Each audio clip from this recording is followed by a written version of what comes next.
We've got a charged atmosphere for two rivals in the East Division. It's the Moonshine Throwdown, Marshall and Western Kentucky. It's intercepted by Key, and Key has one man to beat. A nice cut move. Edwards can't get him. Key takes it all the way. A pick six for Devin Key. There goes Key. Splits the defenders and he's gone. 65 yards, he completes it with a somersault. So please join me in welcoming the 21st head coach in WKU football history, Tyson Helton. And Marshall is going to finish the year 9-4 and champions of the 2018 Gasparilla Bowl, the 6th consecutive bowl win for the Marshall Thundering Herd.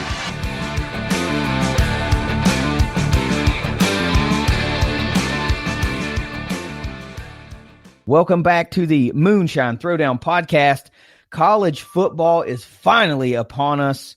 No more preseason talk. No more preseason polls. It's time for action. Week 1 is upon us.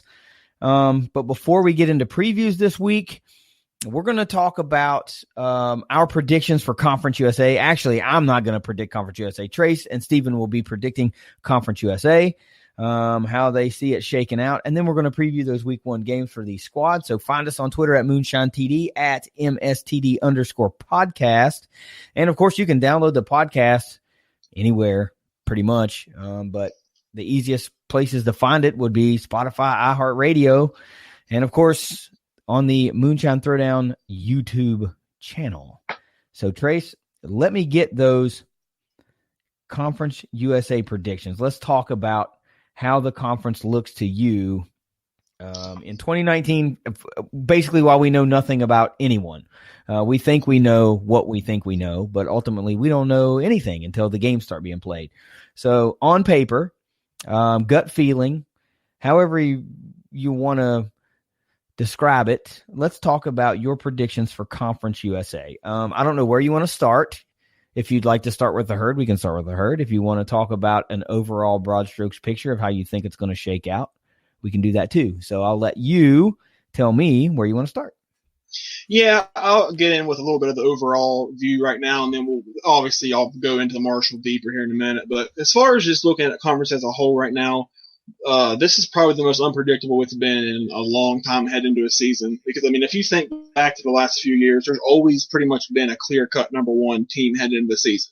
2014, it was Marshall. 2015 and 16, it was Western. Even 2017, it was Western, and that didn't quite pan out. And last year is a little more unpredictable, but I feel like this is even more unpredictable this year. I mean, I feel like there's at least 3 teams in the East that can win it. Well, pretty much 3 teams in the East that can win it. The West, I feel like there's 3 or 4 teams that can win in the West. So, I mean, it's completely wide open, and that's good for the league. You know, it's a wild, crazy league as it is, and everybody kind of jokes how it's the drunkest league in college football. Well, it's probably going to get drunker this year because there's a lot of just craziness surrounding this league. There's a lot of good players, a lot of teams that are right there, kind of close to breaking through to a conference championship kind of level. Marshall's one of those teams, I feel like. So I feel like legitimately about half of the conference is capable of potentially winning the conference title. So that's where I am with that. It's going to be really intriguing. Yeah, I'm with you. I think between 6, 7, maybe even 8 teams are going to have a legitimate shot of winning the Conference USA title. And it may ultimately come down to who wins one game, who wins that key matchup at the right time, or did you catch the surprise team, off of your bye week, so you were ready for them and you caught them slipping. I mean, it's pretty wide open. And I noticed that there were a lot of Vegas numbers thrown out there and a lot of 7.5 win teams projected in Conference USA. But I'm gonna tell you right now, Marshall wins 7.5 games, and that's it. They better be a little upset in Huntington. Yeah, 7.5. I mean, this might come back to haunt me, but I feel like I should bet the farm on the over of 7.5 wins. But there's a lot. I mean, it was probably every team you just talked about, 6 of them, 7.5 wins, and everybody can't get 7.5 wins. Somebody's going to be a 8, 9, 10 win team. So let's start with the West, since of course we are Conference USA East Division based. So talk to me about the West. I mean, it's got to be North Texas. It's got to be Louisiana Tech. They're always kind of right there.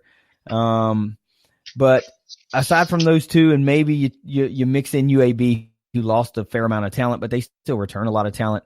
How do you like the West? I mean, who's gonna come out of the West and represent in the conference title game? Yeah, it's kind of funny. I was just looking at the Phil Steele preview for the West, and he literally has a 4-team first place tie in the West. It's like, wow, 14 tie. I mean, that's obviously not going to happen, but like he views those teams in a relatively same scope. I mean, Southern Miss is. I don't know if he has Southern Miss tie for first. I don't know if they'll quite be there or not. I mean, they'll be a good team. I don't know about that. UAB's losing a ton of players, but I mean, they still have talent back. It's not inconceivable that they couldn't win the West again, but I don't think they will. And then North Texas, yeah, I mean, they have Mason Fine, who's the best quarterback in the league, one of the better group of 5 quarterbacks in the country. They have to be a front runner. And then Louisiana Tech is always in the picture. They're always 7, 8, 9 win teams, so they're in the picture as well. But I feel like if I'm going to pick just one team, I'm going to say North Texas, and for the reason that I just mentioned, Mason Fine. I mean, if you go back and look at the last however many conference champions, for the most part, UAB really didn't count with this, but almost every conference champion in the last 5-10 years has had a dominant quarterback. Almost every one. Marshall had Rakeem Cato, Western had Brandon Dowdy, Mike White, yada yada, whatever. So I mean, I feel like most teams, for the most part, have a dominant superstar caliber quarterback. And I think that takes teams a lot farther than teams that don't have that. So I think Marshall needs to develop that. Like I said in another episode, I think they need to get to that point where they're an elite, where their quarterback, Isaiah Green, is an elite quarterback within Conference USA. We know Mason Fine is that. So I'll say North Texas wins the West. Well, I don't want to sleep on Southern Miss. I mean, it looks like they found their quarterback from at the end of last year, Jack Abraham. And if you want to get closer on it, and you're talking about North Texas, Southern Miss gets North Texas in Hattiesburg off of a bye week.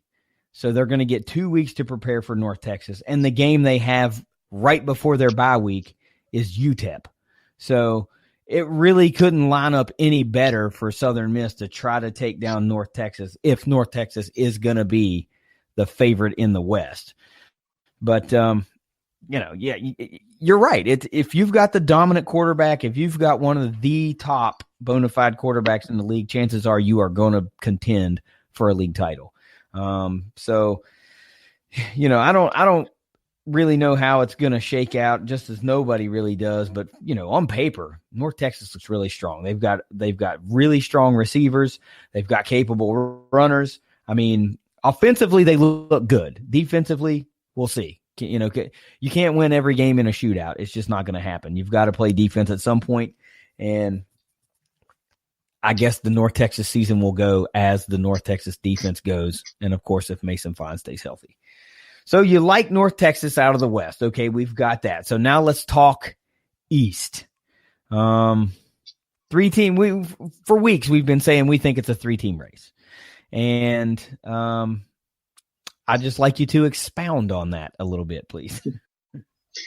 Well, yeah, it's a 3-team race. I think it's Marshall and then the 2 Florida teams that have a legit shot to win the East. But Phil still actually has FAU as his pick to win the East. I'm not buying into that personally. I think they will be better than 5-7 like they were last year, but I just don't see a big jump like they did when they won the conference a couple years ago. I don't see that type of a jump coming. I think that it's 3-team race, yeah, but I really think it's down to Marshall and FIU. And I don't like doing this on predictions, but I'm going to go ahead and say Marshall wins the East. I don't really like to do that and put too much stock into them and whatever, because I don't like to. I guess I always think about jinx and crap, so I'd rather not do that. But I'm going to pick Marshall in the East. I mean, if you look down the schedule, they have a pretty favorable conference schedule. They got a tough non-conference schedule, but even though there is no Power 5 team, they play 3 of the better Group of 5 teams in the country, in my opinion. So those are tough games, in which I'll get in more on Marshall's predicted finish record-wise here in a little bit. But, I think Marshall can win the East for sure. I think that game against FIU in the season finale will probably be the determining factor as to who wins the East. I feel like the winner of that game will win the East. So that's where I'm going to go with it. I think Marshall at home has the edge there. Yeah, of course, playing FIU at home on Senior Day is going to be huge. But, you looked at this conference schedule for the Herd and you think, all right, no big deal. Middle Tennessee is obviously in rebuilding mode, but the caveat there is that Marshall has to travel to Murfreesboro, a place where they generally do not play very well, no matter how good or bad Middle Tennessee is. The Herd just doesn't seem to play well there. And then they go to Old Dominion, who will be in their brand new stadium, which by all accounts seats more than 20,118, which I know you love when I throw out that number. And then they got to go down to Boca, another place that's been a little bit of a bugaboo for the Herd over the years. They have won there, but it's been tight. Now, you mentioned that Phil still had Florida Atlantic as his favorite in the East, and the huge caveat there was that he predicted that DeAndre Francois was going to be the quarterback, and he's at Hampton. So you can just throw that prediction out the window. Now, Chris Robinson's no slouch. He was the co-freshman of the year with Isaiah Green last year, so he's a pretty capable quarterback. But all of Phil Steele's prediction was predicated on the fact that he predicted DeAndre Francois, the Florida State transfer, to be the starting quarterback at FAU, and he is not on the roster. So, by default, they got to drop down from number 1, and even if it's to number 2, well, who has to move up? And it's Marshall, who is at number 2. So, but I'm with you. I think the game of the year, as far as deciding the East, may come down to the final week of the season with the Herd and the Panthers, and you got to like the Herd's chances hosting them at the Joan, especially when they went down to Miami last year and beat a pretty good FIU team. So, yeah. So you got the Herd, you got North Texas. Somebody in green, according to Trace, is going to win the conference. So here's the kicker. Who's going to host? Does the Herd go to Texas, or is North Texas coming to Huntington? You know what? I'll be honest. I haven't thought that far ahead. Looking at North Texas's conference schedule, I mean, they have some tricky games. I mean, at Southern Miss, but like you said, that is off of a bye, but that'd still be a tough game. I mean, people don't just go to Southern Miss and win that frequently anymore, at least. At Louisiana Tech, that's always a tough road trip. So they could conceivably lose those 2 games. But and then home against UAB is far from a given either. But of course, UTEP and Charlotte and home against Middle Tennessee, those are probably going to be for sure wins. And UTSA is not very good either. So those would be probably for sure wins. But I feel like those 3 games could go either way. And just in Marshall's quest to host the game, I'll hope that North Texas loses 2 of those games, because I have Marshall going 7-1 in conference. So if they go 7-1 in conference, I think they got a pretty good shot to host the game. So I'll just say Marshall hosts the game. It's just me hoping and wishing for the best. But looking at it a little closer, I picked Marshall to go 9-3 overall, 7-1 in Conference USA. I think they split the non-conference games. I think those are three really good teams that they're playing, really good group of 5 teams. I think they win one of those, and then I think they win the VMI game. Just a little spoiler there. And then conference, I think they will lose one of the Florida teams. I think they lose to either FAU or FIU. And I'm honestly leaning more towards FAU right now, even though I'm not a huge believer in them right now. Marshall's, they always have one or two of those road games where they just look like crap. So I feel like that will probably be that game, because FAU is a pretty good team, it looks like. So they're no slouch. And then at Middle, that's always a tricky game, even though Middle's kind of rebuilding. They got, the home at Rice and at Charlotte, those should be pretty easy. But FIU at home in the season finale, I think that's going to be the game that decides the East. And I feel like Marshall at home, with a good crowd there, hopefully, and FIU not handling that situation very well last year when they could have won it at home. So I don't think they'll probably fare much better this year on the road. So I think I'll just say Marshall hosts the game. Okay. Well, that's got to bode well for the Herd's title chances. I know you don't feel good about predicting Marshall being conference champion because it feels like a jinx, but it's well documented the Herd's woes playing in Texas. So It's a huge deal if they have to go to Denton and play. Just Texas is the thorn in the side of the herd historically, not just recently, but over a long period of time. Now, you touched upon that non-conference schedule, and yes, there is no Power 5 game, but Marshall is hosting two of the G5's conference favorites in their particular conference. Ohio University is a MAC favorite. Cincinnati was a 10-win ball club last year, top 25 team, picked by many to contend with the UCF for the AAC title. And Boise State, everybody, unless you've been living under a rock for the last 15 years, everybody knows Boise State, and they've got to be a favorite in the Mountain West. So it's a pretty big gauntlet there in the early going for the herd. One thing I gotta go back to the West here real quick. And I was talking about that bye week for Southern Miss. And as I'm glancing and going down that North Texas schedule, it is crazy that Southern Miss and North Texas have the same bye week, October 5th. So both of them have 2 weeks to prepare for one another. So that could really be something to keep an eye on in the West. I don't know how often that happens where two of the favorites have the same bye week and get 2 weeks to prepare for one another, but it's happening this year. Okay, you like the herd to be a 9-win team, maybe get to the conference championship game, maybe win that, and then, of course, goes without saying, you win 9 games, you're going to a bowl game. We have no idea where they may land. So one question, all that considered, bowl game, conference title game, everything, is herd going to be a 10-win team? Yep. Okay.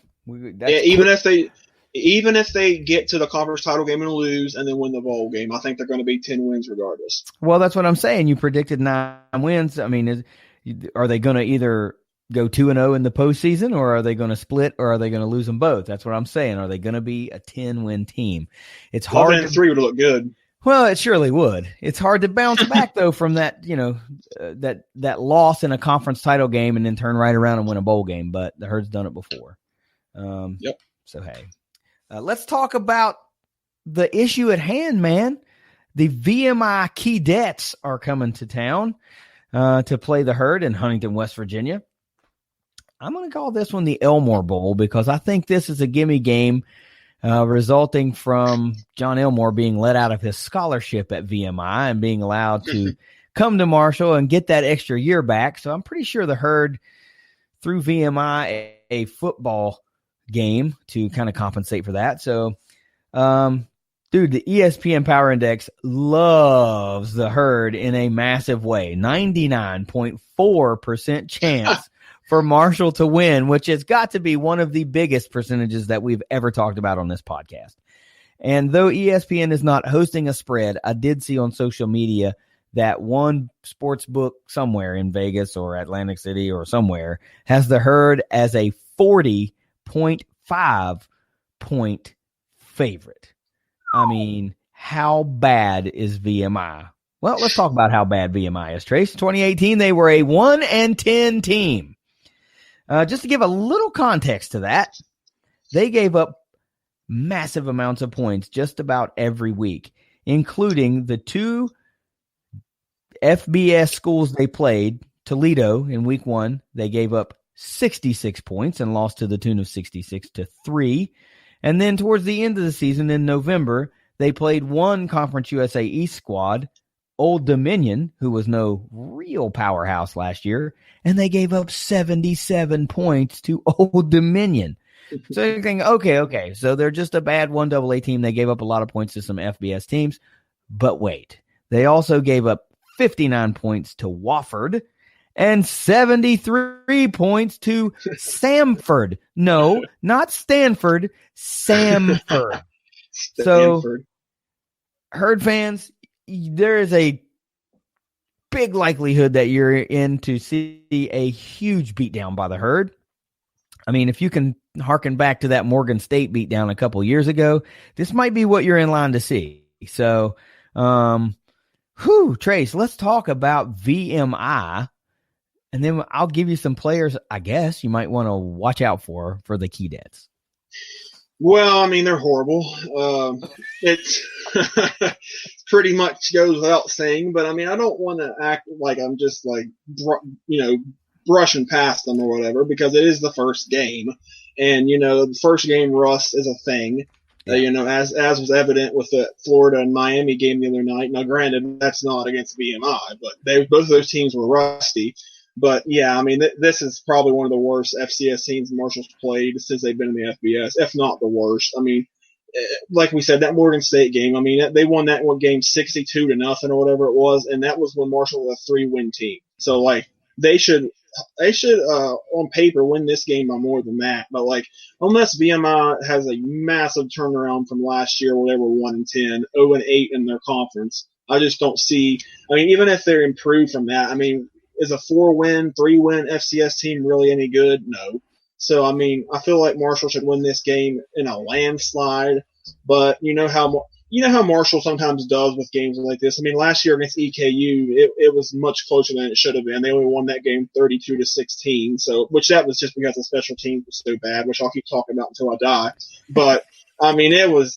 They need to win this game convincingly, and that will set the tone for the season. And they need a good win, an impressive win, especially heading into Boise State the next week. So, well, along with that, we should pump the brakes a little bit because of the reason you just said. You have Boise State on a short week on a Friday, all the way across the country. There is a 0% chance that the playbook is going to have anything flashy, new. It's going to be basic stuff. Why you go put anything on film for Boise State to look at? Sure. I mean, why? I mean, this is an opportunity for your starters to get some game reps, get some numbers, get the heck out of the game, and maybe get some PT for these younger guys looking to claw up the roster a little bit, or claw up the depth chart a little bit and get some game later in the season. That's what this game is. So let me talk to you a little bit about these VMI key debts. And I really hate that we're just dogging on these guys because that's not what we do on this podcast. But, man, you got to call a spade. And if a team is a bad team, well, we got to call them a bad team. But anyway, let's talk about it. They got a returning quarterback Reese Udinsky, 6'4", 224-pound junior. According to the VMI website, athletics website, set all kinds of records last season. So I don't know how long VMI has been playing football, but Mr. Udinsky passed for over 3,000 yards last year, and it was the first time in team history that a quarterback has passed for over 3,000 yards in a season. That's a little mind-blowing to me. Anyway, 302 out of 523, 3,082 yards, 20 touchdowns, and conveniently, the VMI website did not list the amount of interceptions that Mr. Udinsky threw, so I'm sure there were some if you're 1-10. Running back Alex Ramsey, the 6', 225-pound redshirt junior, 65 carries, 317 yards, no touchdowns last year. He was the team's second leading rusher in 2018, so the number one rusher is gone.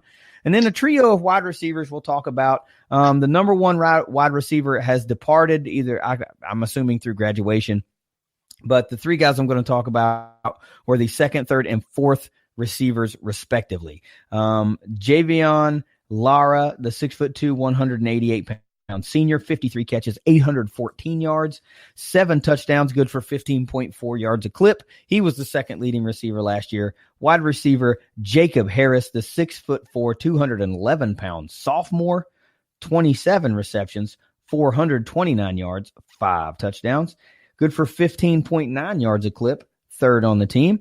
And wide receiver Rohan Martin, the 5'10", 181-pound senior, 30 catches last year, 252 yards, and just 1 touchdown, good enough for 8.4 yards a catch. Fourth leading receiver on the team.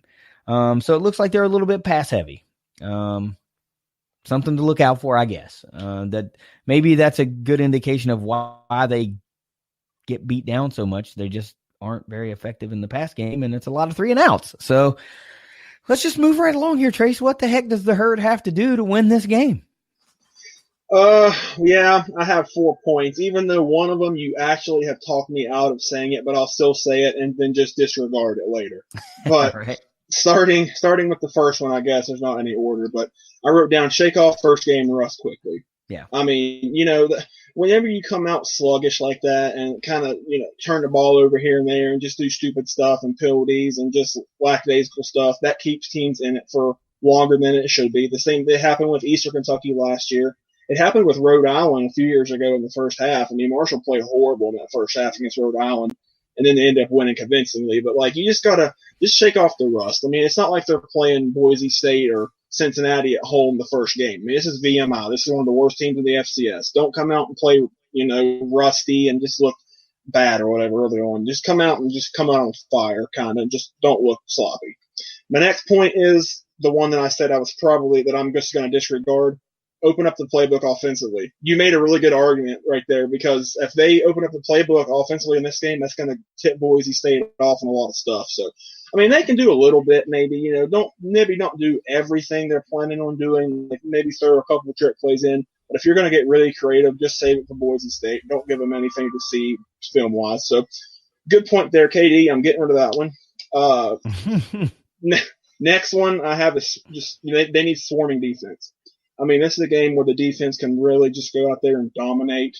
Like you said, they're pass heavy, and I think that lends itself to good things for Marshall's defense, because they have a very seasoned secondary.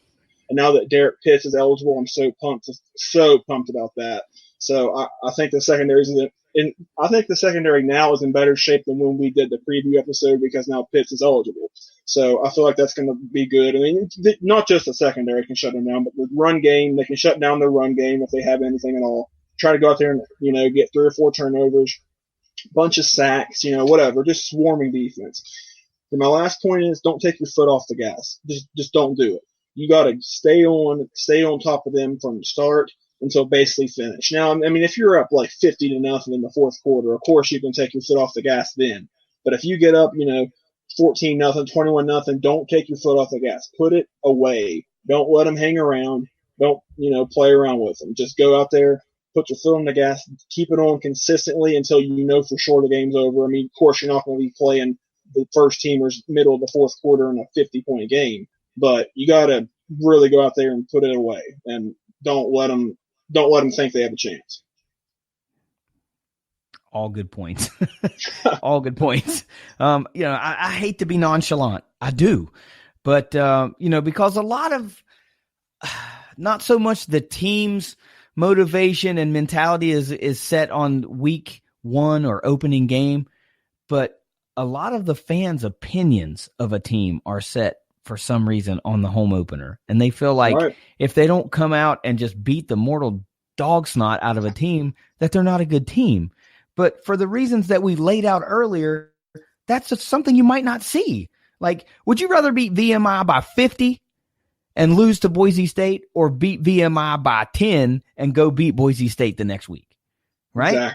Exactly. So that's something you need to keep in context, Herd fans. Don't get mad if you don't blow out a terrible team by 50 points. There's a bigger picture there. So, my points to win, I mean, basically they just need to show up. Show up, ready to play, and play your game. Number 2, keep the ball. Don't be turning it over, making it closer than it has to be. Don't give these guys any inkling that they can hang with you.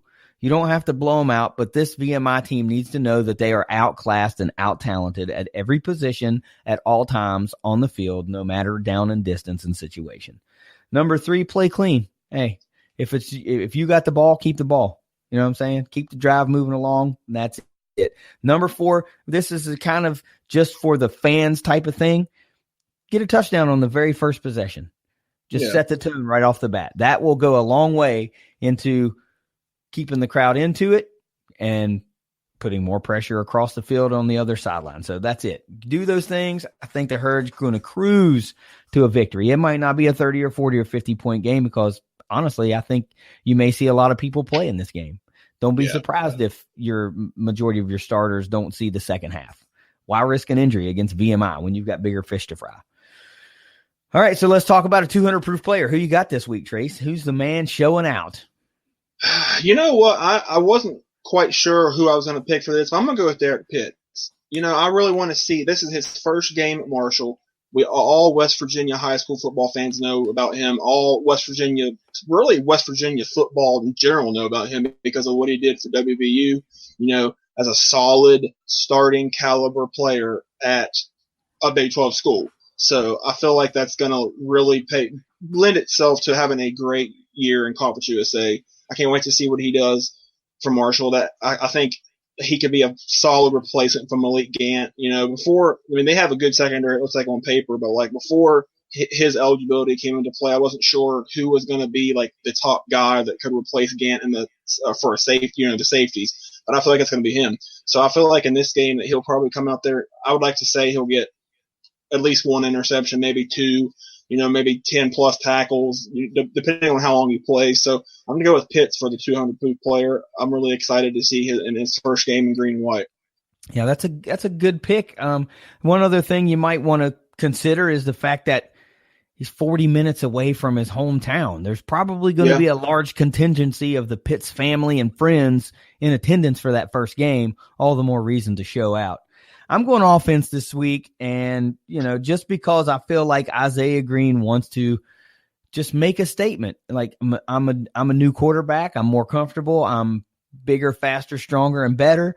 I'm thinking Isaiah Green goes 250, 3 touches, and he won't even see the second half. I think he's going to cruise to big numbers in the first half and just take it easy.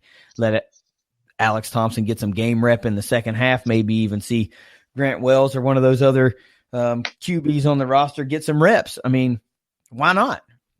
What better time to do it? You might not have an opportunity against Boise, Ohio, or Cincinnati, or, even Charlotte. I mean, we don't think Charlotte's going to be very good. You may not have an opportunity to get in the game. You might as well do it now. All right. Score prediction time, Trace. All right. 40.5 point favorites. Considering everything we talked about, what do you think the score is going to be?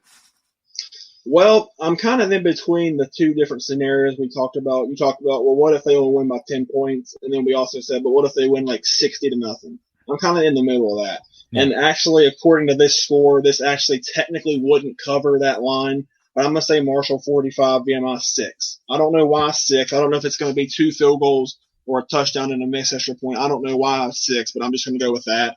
I mean, I feel like there'll be a little bit of rust for Marshall. It's pretty common. Maybe not even right at the start, but like I feel like every first game of the year they always kind of have lulls where they're kind of slow or whatever. Even last year against Miami of Ohio, they had a 28-7 lead and then kind of got in a little lull there and let them back in the game on the road. But that's a whole different situation. But I feel like there'll be a little bit of that going on in this game. And like you said, I mean, why would you want to go out there and play your every starter the whole time and the whole game? I mean, it should try to score like 70 points. That's just pointless, really. So think long term. Think about what you have next week with Boise State on the road. So 45-6, that's what I'm going to roll with. I'm close with you there. I think the Herd's going to hang half 100. I got them 50-14. And the reason I still think the points are going to be high is the fact that VMI is probably pretty terrible in special teams, and it wouldn't surprise me to see a punt go back for a TD, maybe a kick return, maybe a blocked punt for touchdown, something like that. That's easy points that, inflates the scoreboard without the offense having to do the damage. So I too, I guess, don't have the Herd covering that 40.5 points. I got them, 36 points. So whatever. I'd rather see the Herd beat Boise the next week. All right. Looks like an easy week, easy win for the Herd, looking to start out 1-0, set the tone for 2019, and make a push for a strong showing in the non-conference and a really strong showing in the conference. Not much more you can ask for. So hang with us on the other side of this break. Steven's coming in. We're going to talk week 1. We're going to get his take on Central Arkansas as they come to Bowling Green to take on the Toppers in the first game of the Tyson Helton era of Western Kentucky football. And Moff's going to give us his predictions on Conference USA. Hang with us. It's the Moonshine Throwdown podcast. Sim Doyle in motion. Going to run to the power. Andrews. And Western Kentucky is an extra point away from tying this one up. Kadeem Jones, the fullback, is in the backfield. Jakes to Andrews. Andrews going back to Jakes. He walks in, and Western Kentucky wins the game. All right, we're back. Steven is with us now, and we're ready to talk about this Central Arkansas squad coming into BGKY this week on a Thursday night affair. Early week for the Tops, getting the 2019 season kicked off. So let's talk about Conference USA first before we preview the game. We'll get Moff's predictions, so to speak, on the conference, how he sees each division, and then we'll talk about the toppers a little bit more in depth as far as the conference as a whole goes. So, all right, Steve, it's Conference USA. When Trace and I were talking, a lot of the prognosticators out there had a bunch of 7.5 win teams in Conference USA, and we all know that like 7 or 8 teams are not going to win 7.5 games. Somebody's got to separate. So, let's start with the West, since we concentrate more on the East because that's where we all are. So let's talk about the West. Who do you like in the West? What's it look like? I mean, who's ultimately going to rep the West, in your opinion, in the Conference USA title game, man? Lay it on me. Yeah, I mean, I think, the cream of the crop is definitely North Texas over there. I mean, I don't see any way that with their offensive firepower that they have. I mean, Mason Fine is a very good quarterback. I can't think of their running back and wide receiver tandem that they have coming back, but they've got a good couple set of skill players. I know you don't like that word, but they got some good playmaking guys coming back to surround him with. They're going to have a lot of firepower. They're probably going to remind you of kind of those 14, 15, 16 Hilltopper teams that are just putting numbers up by bunches. I don't know a lot about their defense, but I know this league generally thrives on an offense that's, a very strong team on that side of the ball. So I think that's going to kind of be the team that kind of leads the pack there, and is probably playing for the championship game, come late December. Yeah, it always seems like historically, or at least in recent history, if you're a very efficient passing team, then you have a really good chance of winning your division.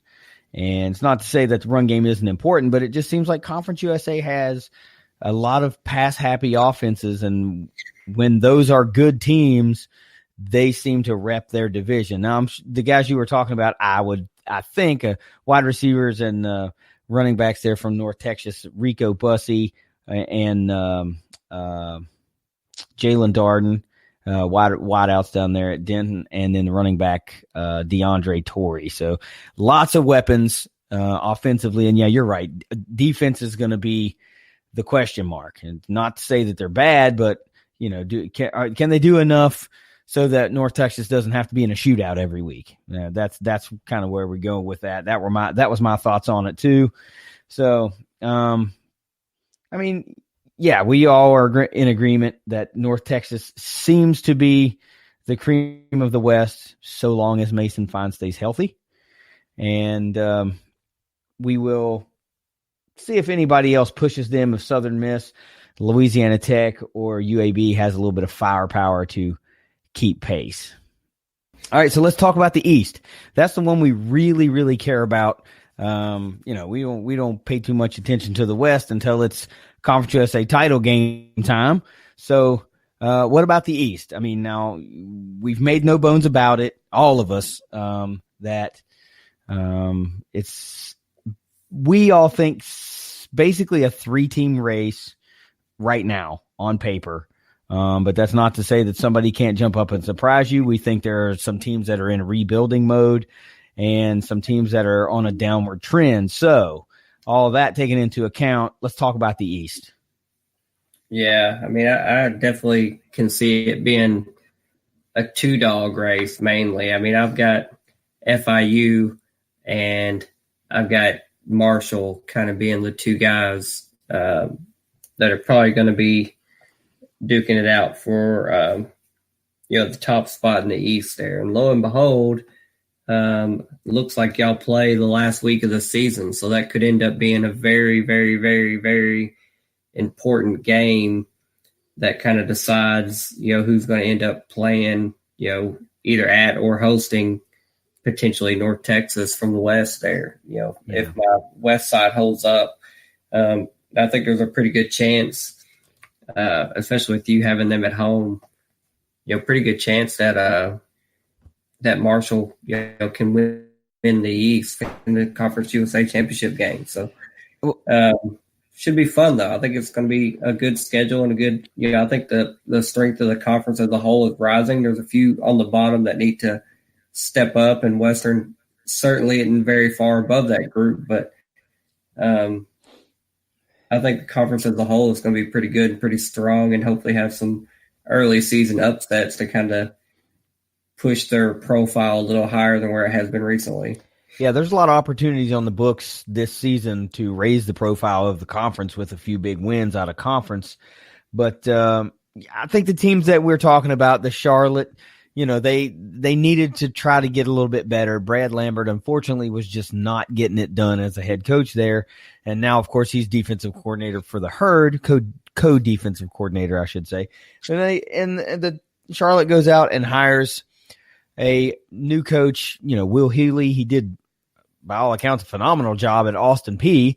But how well will that translate to Charlotte? And if it does translate, how long will it take for them to see any type of sustained success? So Charlotte's always seemingly in a, climbing the uphill battle type thing. Old Dominion, I really don't know what you get with Old Dominion. 1 year they're pretty decent. 1 year they're really good. The next year they're really terrible.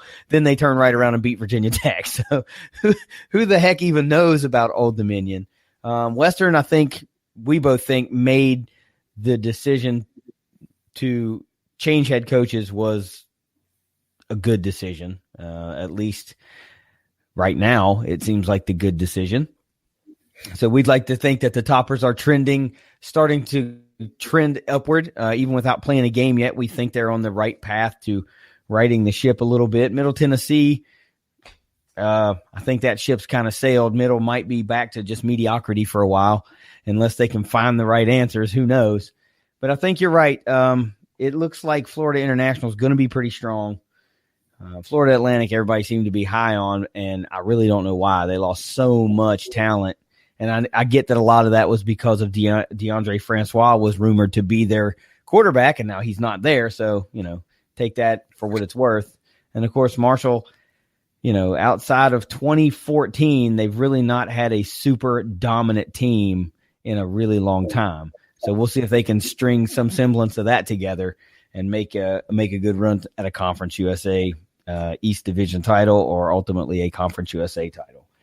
So there you have it. I mean, everybody can't win 7 games. We know that. So for the Tops, let's talk about the Tops. Like what's it look like as you glance down the schedule? And let me get to their page, because I want to talk about some more of the interesting type things that you see, like which games have you circled on the calendar, the ones that are must wins, like we are supposed to beat this team, we have to beat this team, that kind of thing.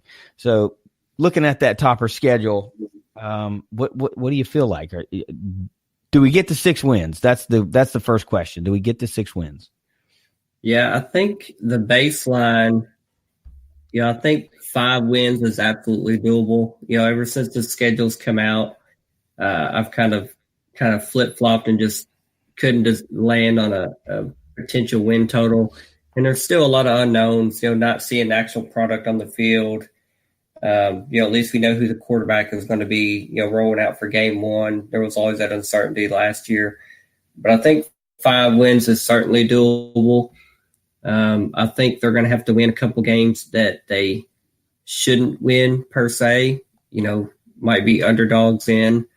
That the Louisville game in Nashville is definitely one that I can see them winning. That program is kind of in the same place that we are as far as changing coaches, changing programs, changing cultures. They're trying to get that Bobby Petrino stink off of them. And, we've been there, we've done that. We're trying to move upward from a losing coach. So I think we can steal that game. I think the UAB game, they're supposed to be a strong team. Obviously, they won conference last year. They also lost, something like 30 some odd players, 35 players, something like that. But they also have a relatively light schedule. I'm not sure that they're really challenged a lot. I think Tennessee is the toughest opponent that they play on their schedule, out of conference.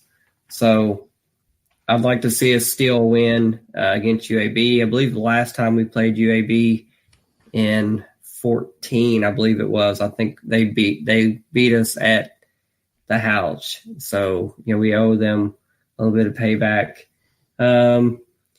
Tough game with Army. I don't see us pulling a win out there. I've got us losing our Moonshine Throwdown game. I have us losing to Marshall, Florida Atlantic, and Arkansas, kind of a 3-game skid there towards the end of the season. And then I think we steal a game at Southern Miss. I think we'll be underdogs in that game. I think we win that game.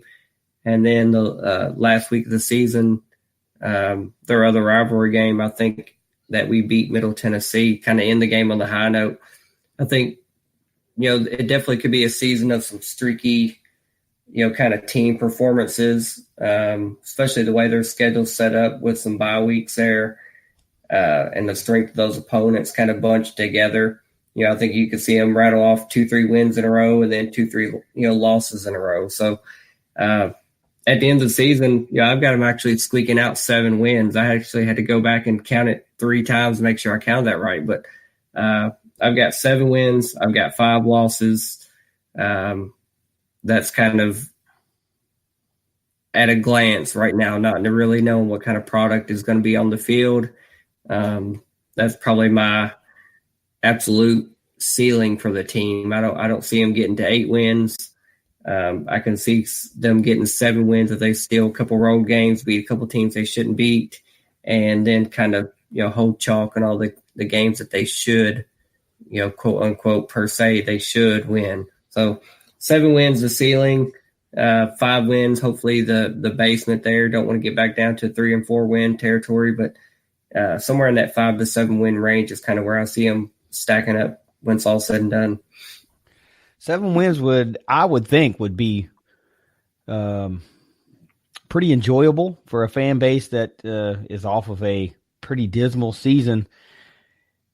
The out of conference does you no favors. I mean, Central Arkansas is about the only favor you have. And, when we preview that game, looking at the point spread was still kind of surprising to me that the Toppers are now down to a 8.5 point favorite, which seems very low to me, but that's the only real favor you have. Yeah, maybe you can catch Louisville.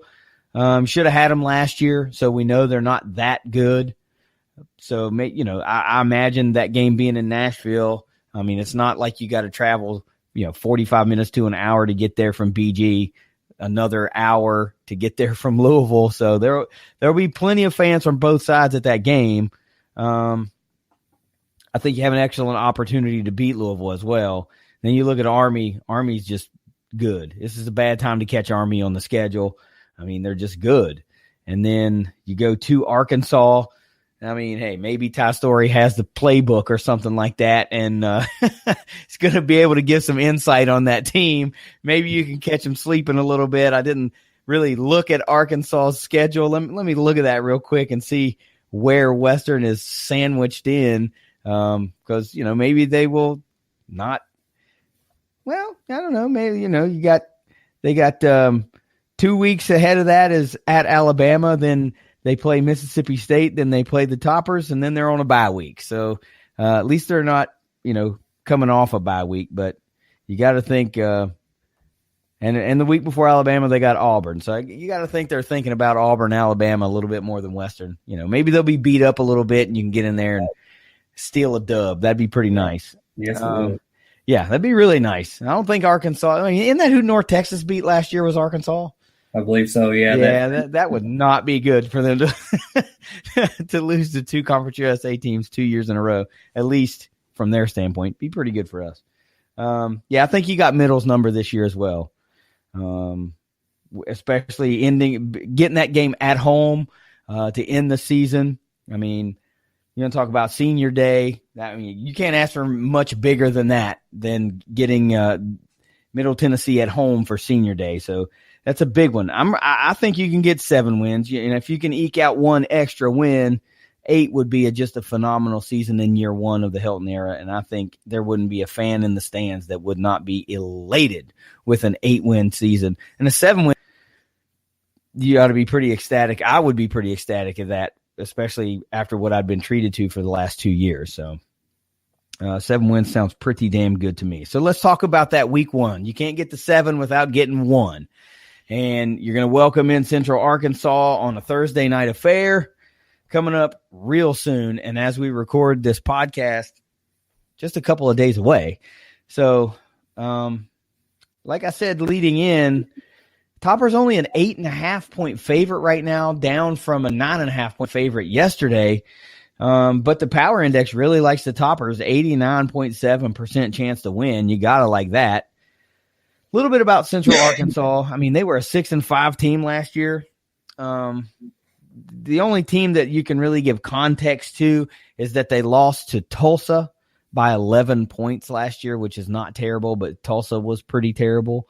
So, it is. It's apparently not near as VMI is going to get much of a walk. So, like game of the year. Another note about Central Arkansas Bears is that they had 2 quarterbacks on the roster, both of which return the pass for over 1,000 yards, and they have 2 600-yard running backs that are returning. But other than that, I'll talk to you about players to, who you might see got the biggest weapons here in a second, but what do you know about Central Arkansas, man? I mean, anything stand out? I mean, anything at all? Surely you've tried to find something. I couldn't find much. So what about Central Arkansas, Steve? Yeah, I mean, watching the coaches' pressers on them earlier in the week, Helton today and Clayton White, and then Kenny Martin talking about them. I mean, I think they've learned their lesson from last year in the main debacle. Hopefully. Think they're not going to overlook anybody. I think they're not going to come in there strutting their stuff and, just thinking it's going to be a cakewalk, show up and win. And it's that first game. There's going to be some struggles. There's going to be some problems, getting personnel on the field, getting plays on the field, just all that stuff that you actually have to go through for new coaches. It always happens. It's going to be head scratching at times, but in the end, I think we'll win. I hope we'll win. But when they talked about Central Arkansas, they talked about the experience of the O-line returning. They've got a couple of strong guys up front, and they mentioned the quarterbacks like you did. So, surely this is a team that's capable of coming in and competing. But hopefully, with some guys returning healthy, kind of a quarterback set in stone at this point. I think we're going to surprise some people. Helton's going to want to put on a show his first game. He's going to want to come in and put up some points. He doesn't want this to be a 13-10 win.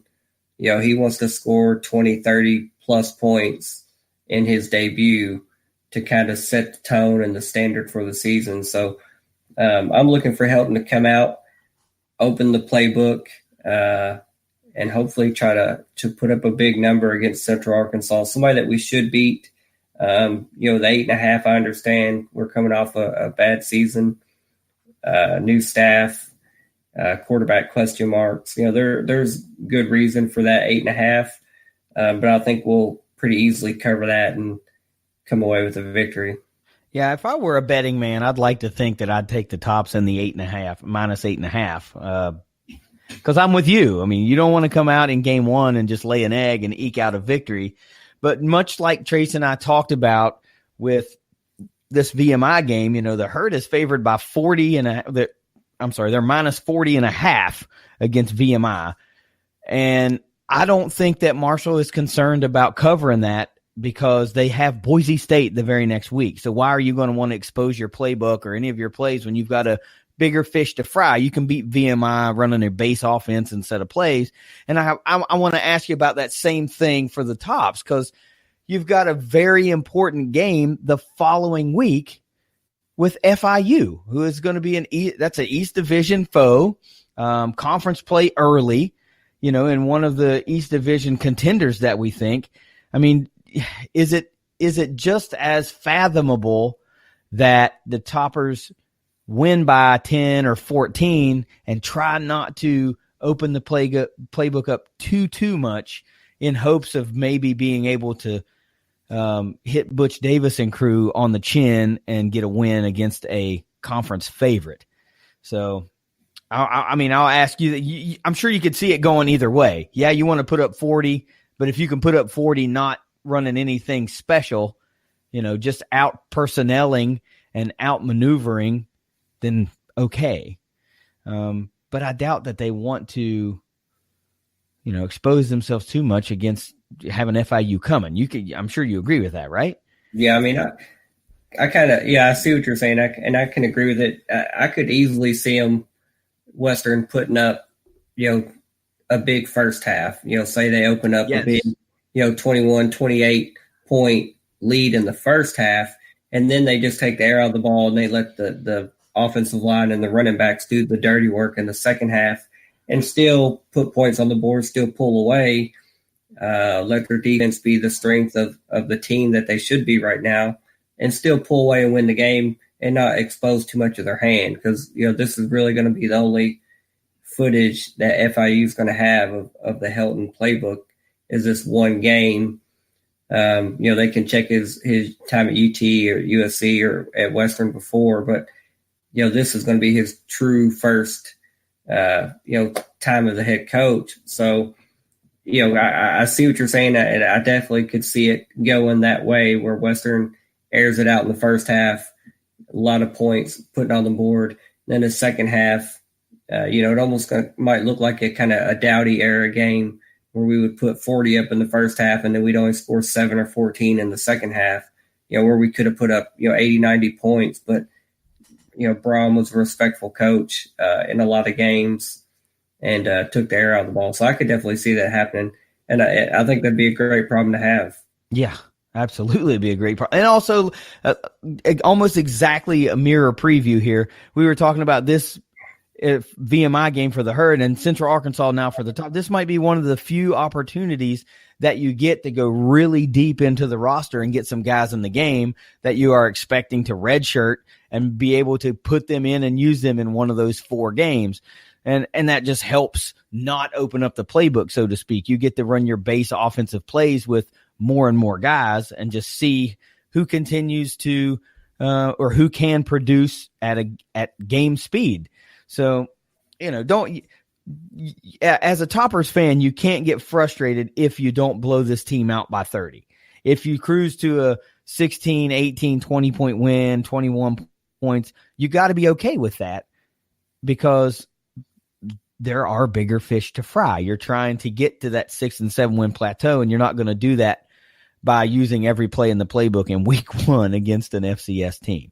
So let's talk about some of these guys for Central Arkansas. We mentioned those 2 quarterbacks.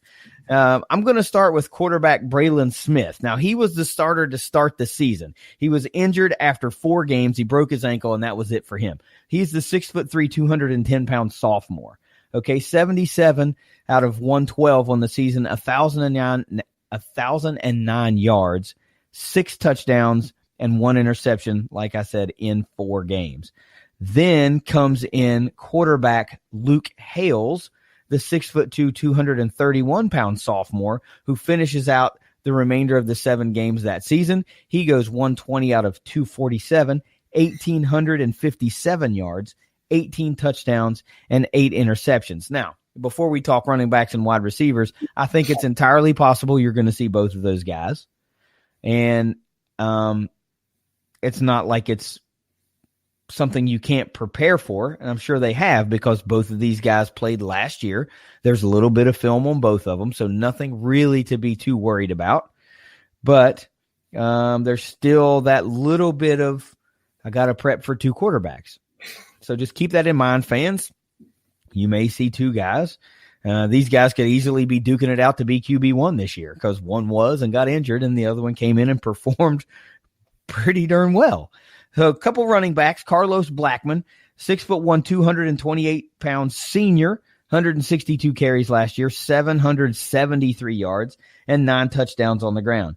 And running back, I don't know how to say this properly, so I hope he doesn't get mad at me. It could either be Carey or Kieri, Crossley, the 5'8", 178-pound junior, 107 carries last year, 613 yards, and 2 touchdowns. Top 2 returning rushers do return for this Central Arkansas team. And then 2 wideouts.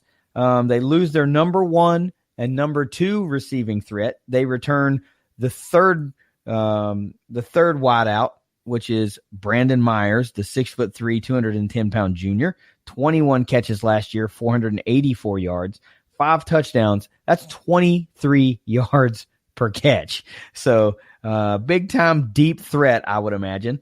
So I gotta think that he is the main guy this year. And then Central Arkansas also lost their number 4 and number 5 receiver. So the top 2 returning receivers were number 3 and number 6 last year. The number 6 receiver returning is Luwan Whittingham, the 6'3", 190-pound sophomore. Just 12 catches last year, 158 yards and 1 touchdown. Good for 13.2 yards a clip. So if I'm this topper defense and there's one guy I got a key in the receiving core, it's got to be Brandon Myers. 23 yards a catch. That's pretty freaking amazing. Now, 2 600-plus yard backs. That's got to worry you a little bit, but we like this topper defense. We think their defensive line is incredibly underrated. We know that the secondary is a known entity. They're full of athletes, so there's no real concern there that they won't be able to stop the run. Linebackers, as we've well documented, are where we need to see the plays come to fruition. And about those topper linebackers, still hoping to hear word. Did you hear any word on waiver status for I'm drawing a blank. Hold on. Jaden Hunter, right? Yeah. Yeah. He's the one needing the waiver. Yeah. I know, Helton at his presser had said he was hoping to hear something, but unless I, completely overlooked it, I didn't see any word about it today. So it's kind of coming down to the last couple of days. But just, Central Arkansas, luckily, just talking about all those guys, just running down the returning options that they have, I feel real good that our coaches have watched a lot of film on them. Just listen to the 3-4 coaches that they interviewed, and even the players, they're rattling off, player number and names. So they respect their opponent. They kind of understand where they are, and they need to come in and prove themselves because that team's going to come in here with nothing to lose. Same thing Maine did last year and pulled off a victory. So I feel real good about, Western just coming in and doing what they need to do to get the victory. I think we should definitely win and pull away and kind of put that one behind us and start off the Helton era with a good W. Yeah, I feel you too, man. And it goes without saying that these coaches are highly motivated to win the fan base in week 1, without a doubt. So let's get a little bit more specific. What do these toppers have to do to make sure that they leave no doubt and beat this Central Arkansas team week 1? Well, I mean, Helton has said it since day one. He wants to get the ball down the field. So I think especially now that we've got Duncan established QB1, Jock Sloan is back. He's healthy. You got Lucky Jackson. You got Jakor Pearson. You got Xavier Lane, Quinn Jernigan, Garland LaFrance, Fortenberry at tight end. Plenty of guys that can stretch the field and make some big plays. And then we also got, a couple running backs in Samuel and Jakari Moses and an offensive line that shouldn't have any problem creating gaps and create some space. I just think, we just need to let the playmakers make plays. I mean, let Duncan go out there and sling the ball, and then let the big guys up front open up holes for Jakari Moses, who by all accounts has looked like running back 1. We all know that Mr. Baker isn't going to be with us, so Joshua Samuel and Jakari Moses are going to get the lion's share of the carries now. And, both of those guys are fully capable of having big games and big seasons. So we just got to let the playmakers make plays. And we've got plenty of skilled guys and playmakers to get the ball to and put them in position to make big plays. And I think that'll happen. I find it hard to believe that Central Arkansas has got the ability defensively to line up athlete for athlete with all of the guys you just named and not one guy be able to get open. I find that incredibly hard to believe unless Central Arkansas is just hiding the 85 Bears on that roster somewhere. I just can't see it, man. I just think they will be outclassed a little bit speed-wise, height-wise, and with athleticism. So, yeah, we know they got to get the ball down the field. We know that's a point of emphasis. Anything else particularly other than the coach speak, we got to protect the football and we got to cut down the penalties, I mean, what do you what else you got to do to secure this win? Because I have a few things written down here that I think are they're a little bit off the field kind of stuff too. So, what else you got other than chuck it down the field, other than move the ball? Yeah, I mean, obviously the turnover game, you can't go in against an underdog opponent and turn it over 2, 3, 4 times to them. Give them short fields, take the ball out of your offense's hands. So don't turn the ball over. Keep that to a minimum, win that battle, whatever you want to call it. But kind of the Achilles heel of the offense the last couple of years has been the running game. They went from being, a team with Ace Wells and the other backs before them. We always had just a dominant kind of alpha male back that always you knew was going to go for 100 at any given time, and an offensive line that it was an afterthought. It was just they were always so good that we didn't worry about it. Now the last couple of years, it's been like, what happened? We didn't just lose all that talent overnight.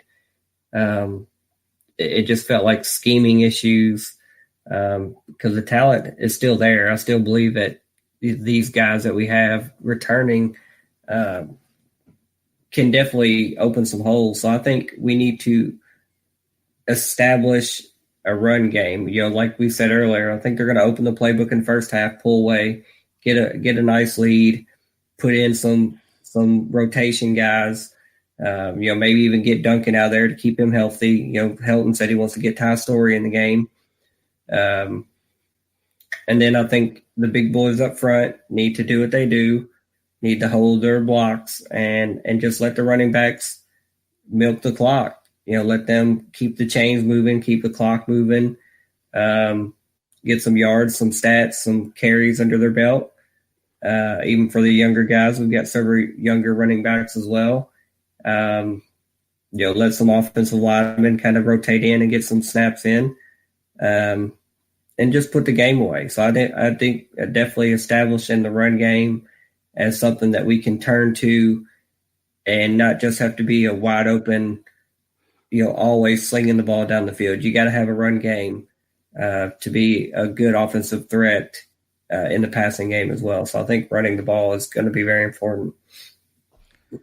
Well, I think so as well, just for the reasons you just mentioned. It keeps the clock running. It wears down a defense. It gets them creeping up until you can chuck one over the top of the defense.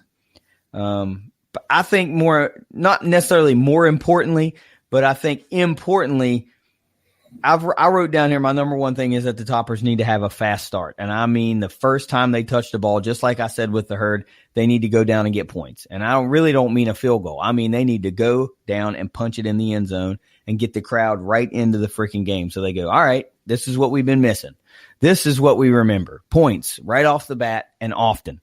And number two, you got to maintain a high energy level and keep the crowd pumped up. And that goes along with not turning the ball over and, not a bunch of 3 and outs and all that kind of stuff.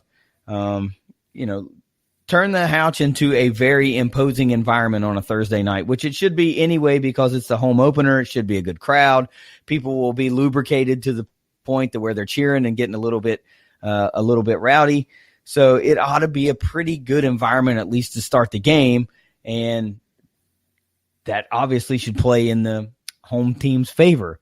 And number 3, to me, I wrote down that this team needs to bring the ruckus. And what I mean by that is I want defenders making these brutally hard hits and just letting the Central Arkansas team know, hey, man, you're on our turf. We're not taking it easy on you.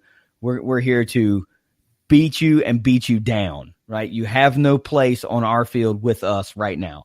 That's what I mean. Any chance you get to get another gut shot, you take the gut shot. If you can get a touchdown, you get a touchdown. They have a defense too. They're supposed to stop you. And if they can't, well, then we're going to put another 6 on you. That's what I mean by that. So it's a change of attitude, I think, or not necessarily a change of attitude, but you're establishing an attitude. You're establishing an identity that we're not the topper team from 2018 and 2017. We're the toppers of 2019, and you're going to have to contend with us. So that being said, who you got this week as your 200 proof player? Who's your guy? Who is showing out in week 1, game 1 of the Tyson Helton era? Yeah, it came down to a couple guys. I think QB1's got to be the guy. Like you said, they need to start fast. We need to come out and put some points up. And I think Stephen Duncan slinging the ball to all those playmakers that we rattled off earlier, I think he's going to be the one that is going to shoulder the load of this new era, or he's going to get the first opportunity to, health willing.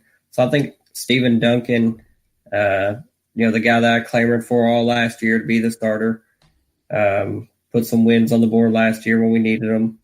I think Duncan is the guy. I think he's going to surprise some people and have a good game and a good season.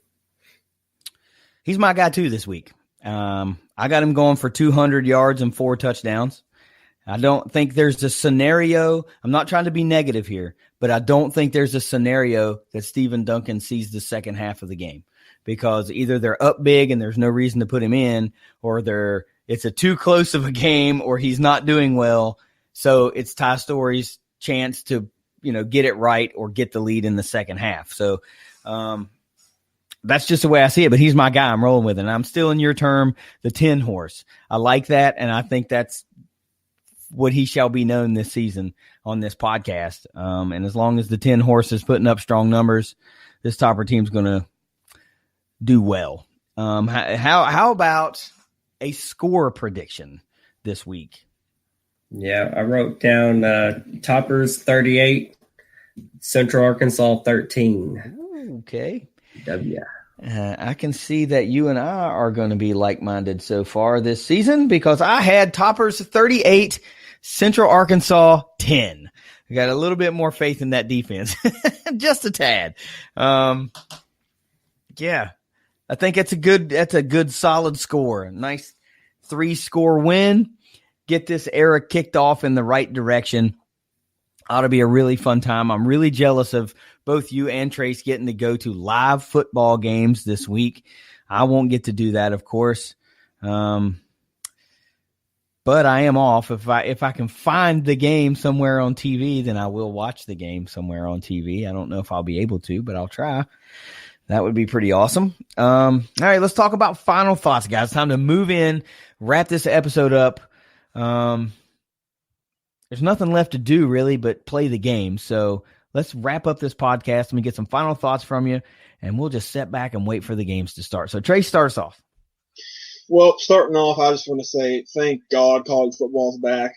I'm so happy that it's back. It's just the best time of the year. When college football's on, when you wake up on Saturday morning and college game day's on, and then football's on the whole day, there's nothing better than that. And it's absolutely just my favorite time of the year.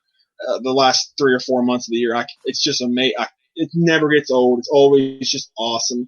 And then as far as Marshall goes, their first game, I mean, that it doesn't get much better than that. I mean, think going into a season with expectations, you're excited, you're pumped up, and then to finally see it play out the first game is always exciting. I mean, it should be a good crowd depending on the weather. Even though it's just VMI, it should be a good crowd.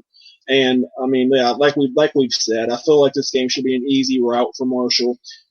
Since another little nugget about Marshall against FCS teams, since Marshall has been back in the FBS since 1997, Marshall's 18-1 against FCS teams since 97.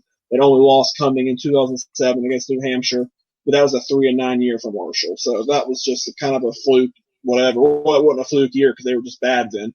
But, I mean, that game is – so other than that, Marshall completely takes care of these FCS teams. Usually Doc's never lost to one, so far. So I expect more of the same. I mean, this is looking like one of the worst FCS teams Marshall's played ever. So hopefully they just go out there and leave no doubt and just end it and put it away, go 1-0, head into Boise State. Let me bring that full circle. If I'm not mistaken, I'm trying to look at this real fast. I was hoping you'd talk for about another 10 seconds so I could look at it. Yes, confirmed. Let's bring that full circle. Quarterbacks coach on that New Hampshire team that lost to Marshall, one Tim Cramsey. Yeah. So there you go. Yep. Yeah. All right. Excellent points. I mean, that's a pretty dominant record for the Herd. So let's see if they can keep it rolling. I think odds are pretty good. It's going to happen. Streak's going to keep on chugging. Give me your final thoughts this week, Steve. Season's here. I could be wrong. I haven't looked, but I'm pretty sure our game is on ESPN Plus, so you should be able to find it. Yes. Another interesting note, former QB1 Brandon Dowdy will be an analyst for this game. I saw that. So that should be kind of interesting to kind of get into the mind of 012 there. So hear him talking about the toppers. He knows them well. He knows Helton well. So that should be interesting. So obviously I won't get to hear it because I plan on being there, but I will try to go back and watch it just so I can get kind of see how that plays out for him. That's kind of a new role for him. But man, like you said, long time coming. It feels like the off season every year just drags on, but now that it's here, it feels like kind of going through the position weekly breakdowns. It seemed like we kind of just flew through it. Now it's here. So excited about it. Cautiously optimistic, as usual. Anytime there's a coaching change, that change happened for a reason. We struggled the last couple of years, from a perennial championship contender to a team that struggled to win 6 games and then struggled to win 3 games last year. So turn the page, new era, new coach, new system, a lot of good returning veteran players that have won a lot of games still on this roster, and guys that were recruited to a team that was exciting and put up a lot of points. And then that kind of changed last couple of years. So I think it should be a good season. I think it's going to be a very positive vibe at Bowling Green. I expect a good crowd on Thursday, and let's have a good season. Let's surprise some people and put up some W's and bring a little excitement back to Bowling Green. Yeah, I wish I could. I wish I was still in a college town, and we've talked about this a little bit, not necessarily on the show, but I live outside Tampa. Yeah, USF is a hop and a skip away, but this just doesn't feel like a college town to me, because it's not. It's a pro sports town. And I miss it. I miss being able to go be a part of the whole college football experience. So you guys are still living the dream. I know you're really happy that now you finally get to be a fan in the stands and don't have to worry about working on game day Saturdays and all that stuff. So I'm really happy for you that's happening this season. That's awesome. And another thing I got to say is I wish that I could take on this calm personality that you have, this cautious optimism, because I just don't have it. Whenever I just want to be so excited about my teams that they're going to be great. I look for the positive in everything, and I just think they're going to be better than they are or better than they will be. And I wish that I could just sit back and kind of do a game by game thing, and I can't do that. I get so overly excited and so optimistic that it just kind of starts bubbling out. But I don't think there's any reason to worry about Central Arkansas. not to bring up Maine again, but we thought the same thing about Maine. But I think this is a new attitude, Toppers, and I don't think we're going to see a repeat of the Maine game at all. Especially if you jump out to a 28-point lead in this one, I don't think you're going to see something claw back and bite you in the butt. Yeah.